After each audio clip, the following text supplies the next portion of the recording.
So in comes this disturbing piece of news. The new reggae boy, Michail has pulled out of the Jamaican squad for the USA game and the other two games in this window. And based on Antonio's statement, he's not injured and he's still committed to Jamaica and blah, blah, blah. But him not making this trip. No, me don't know how that makes sense.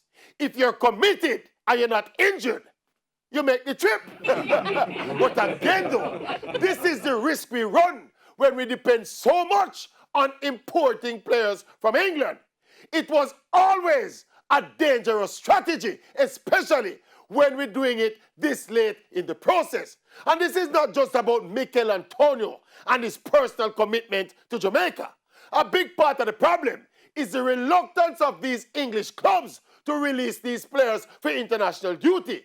These clubs are not happy with their prized assets, in this case, West Ham United and Michail making this 10,000-mile round trip to risk injury and COVID-19 and quarantine.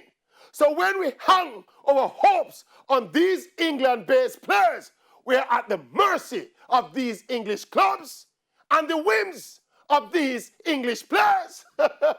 These clubs are very selfish, and we are not sure if all of these English players are very committed.